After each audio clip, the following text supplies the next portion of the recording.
तो भाई road to WrestleMania और भी इंटरेस्टिंग हो चुकी है, ये आप अपने स्क्रीन के ऊपर देख सकते हो। WWE का रॉ का गो होम एडिशन वाला एपिसोड। रॉक ऑफिशियली पहले से ही एडवर्टाइज हैं, कोडी रोड सेथ रॉलिंस होंगे, लेकिन WWE ने रोमन रिंग्स को भी ऑफिशियली एडवर्टाइज कर दिया। यहाँ पे WWE रॉ के लोगो में देख सकते हो, यानी Seth Rollins, Cody Rhodes, Roman rings और रॉक सब होंगे नाइट, मतलब रॉ बिफोर रेसलमेनिया के, यार रेसलमेनिया बिफोर रॉ के जो भी है भाई, लेकिन होने वाले हैं ब्रुकलिन के अंदर जो होने वाली है 2 अप्रैल को रॉ। तो बहुत इंटरेस्टिंग होने वाला है, क्या कैसे इन लोग मचाएंगे भाई, वो तो अभी हफ्ते पता चल रहा है। वैसे कोडी रोड्स ने भी छोड़ दी है रॉक की, तो देखते हैं भाई रॉक जब आएंगे तो कैसा रिप्लाई देंगे। और अगले हफ्ते, अभी स्मैकडाउन के अंदर, अगले हफ्ते क्या बोल रहा हूँ, अभी स्मैकडाउन के अंदर रोमन रिंग्स भी होने वाले हैं, तो बहुत इंटरेस्टिंग चलेगा।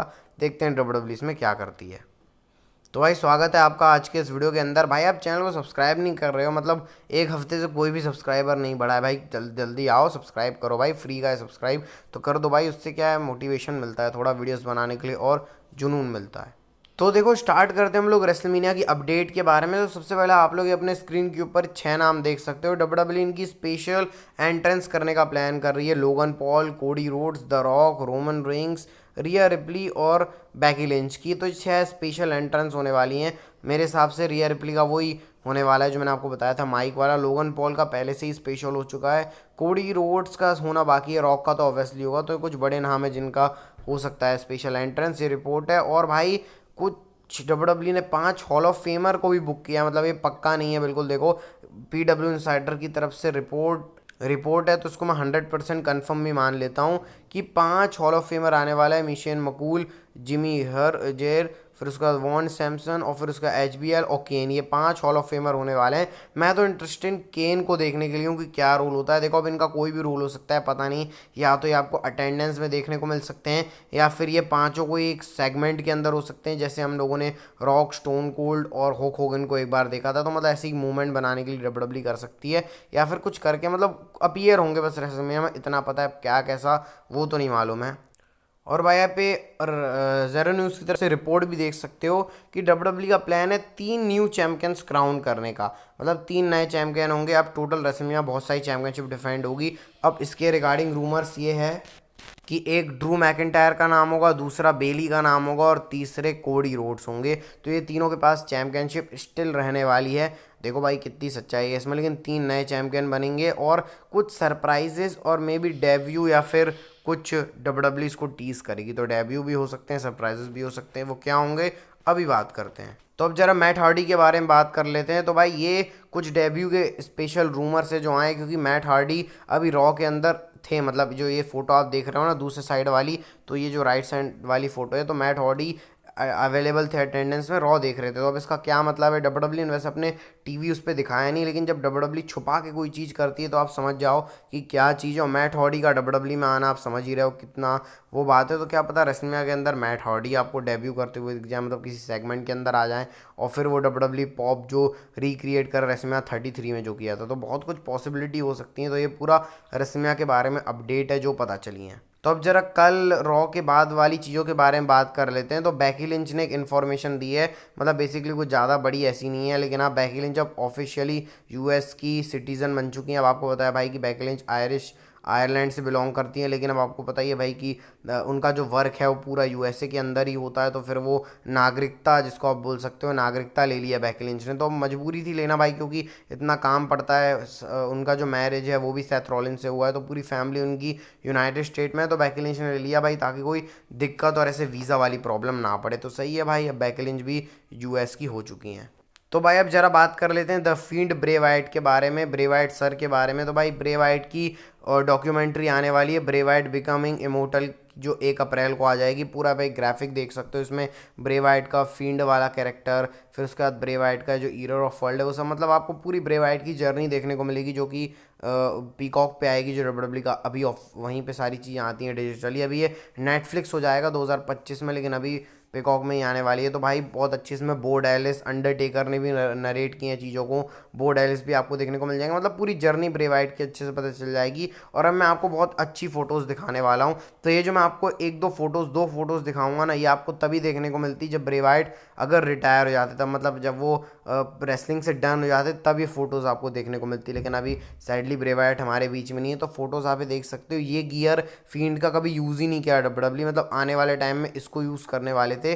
प्लस आप ये भी देख सकते हो ब्रे वाइट का अटायर जब वो जल गए थे, मतलब जब आपको पता है फैसलाइन के अंदर उनका रिटर्न होने वाला था जला हुआ ब्रे वाइट, तो उसके बिहाइंड द सीन की ये फोटो है जो आप देख सकते हो। भाई ये यादें दिलाती है, मतलब मेरे को तो बिल्कुल अच्छा ही लग रहा ब्रे वाइट। मतलब नहीं यार, समझ में सा नहीं आता है भाई कि कब किस चीज़ की टर्न हो जाता है, कब क्या हो जाता है। लेकिन अब हम इसको सेलिब्रेट ही कर सकते हैं, मतलब अब उस चीज़ को लेके बैठ तो नहीं सकते ना भाई। ब्रे वाइट भी अपने काम के लिए बहुत ज़्यादा वो थे, तो हमको उनसे सीखना चाहिए और हम भी अपने काम में लगे रहे। बस अब उनका उनका सेलिब्रेट ही कर सकते हैं, मतलब ब्रे वाइट की जर्नी को। तो 1 अप्रैल को आ जाएगी भाई, तो है बहुत अच्छी रहने वाली है वो चीज़ें।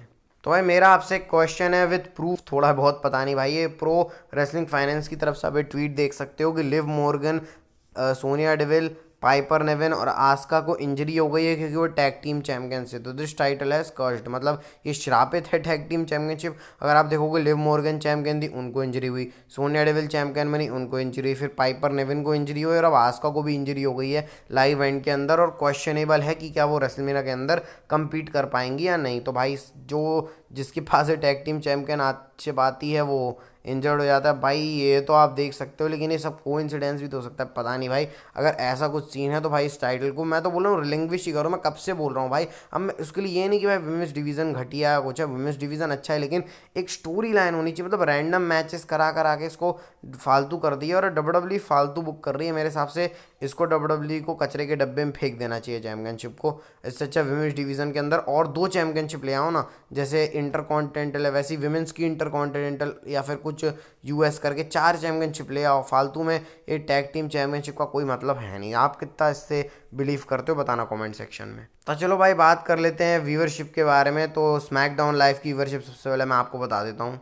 तो स्मैकडाउन को व्यूअरशिप मिली है 2.340 मिलियन व्यूअर्स, जो कि बिल्कुल बहुत ही कम हुई है। लेकिन अब ज़्यादा बात इसके बारे में हम करेंगे नहीं और सीधे आते हैं मंडे नाइट रॉ की व्यूअरशिप के बारे में, जो ये भी कम हो गई है। 1.678 मिलियन व्यूअर्स रॉ को मिले हैं, जो 1.7 टच कर दिया था। अब इसके बारे में भी क्या ही ज़्यादा बात करें भाई रॉ के ऊपर, क्योंकि चीज़ें ही वैसी चल रही हैं। मतलब अब इसमें व्यूअरशिप के बारे में कोई बात नहीं करेंगे। सीएम पंक के बारे में बात करते हैं। तो सीएम पंक ने रॉ के अंदर जो अपना वो डाला था ना, जिसमें बात करी, तो सीएम पंक ने बोला कि वो रेसलमेनिया में होने वाले हैं।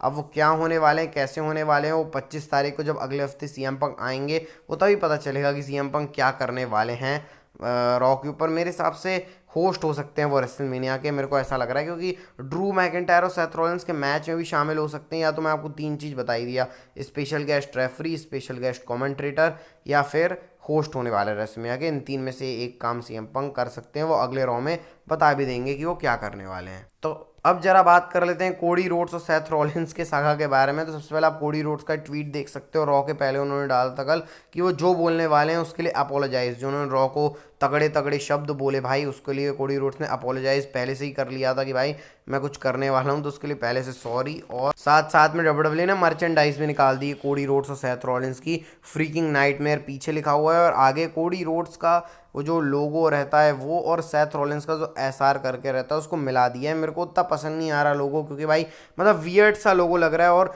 जो थीम है वो भी ब्लैक कलर की, मतलब ब्लैक एंड वाइट है। अब इसको पता नहीं खरीद लेंगे कोडी रोड्स सेथ रॉलिंस के फैन, लेकिन उतना कुछ इंटरेस्टिंग लग नहीं रहा मर्च में। और साथ साथ में आप कोडी रोड्स देख सकते हो, जो उन्होंने जो अपने डॉग को उन्होंने बांधा है ना कपड़ा, उसमें लिखा हुआ है रॉक इज़ अ कैट करके, कोडी रोड्स ने लिखा हुआ। मतलब यहाँ पे भी मॉक किया रॉक को उन्होंने, क्योंकि रॉक ने उनके डॉग की बेइज्जती भी करी थी। तो पूरी कोडी रोड्स फुल मजे ले रहे हैं भाई रॉक के। अब देखो रॉक कैसे मजे लेते हैं जब वो मंडे नाइट रॉ में अपीयर करते हैं। और साथ साथ में रिपोर्ट्स भी आ रही हैं कि सेथ रॉलिंस और कोडी रोड्स को डब्ल्यूडब्ल्यू कुछ साथ में भी एंट्रेंस करवा सकती है साथ, या फिर कोई सेम अटायर, शील्ड वाला अटायर, या फिर जो कोडी रोड्स पहन के आते हैं वो सेथ रॉलिंस पहन के आए, तो कुछ मिक्स टाइप का इनकी गियर या फिर एंट्रेंस में हो सकता है। तो देखो भाई क्या डब्ल्यूडब्ल्यू करती है उसके रिगार्डिंग भी। तो चलो भाई बात कर लेते हैं आज की नेक्स्ट एंड फाइनल स्टोरी के बारे में, जो कि द रॉक से रिलेटेड है। तो भाई रॉक जो टर्म यूज़ कर रहे हैं आजकल द फाइनल बॉस, उसको कैसे क्या डिकोड डब्ल्यूडब्ल्यूई अपनी स्टोरी लाइन में कर सकती है उसके बारे में बात करते हैं। देखो भाई, रोमन रिंग्स को रॉक ने एक्नॉलेज कर लिया है बिहाफ ऑफ द फैमिली,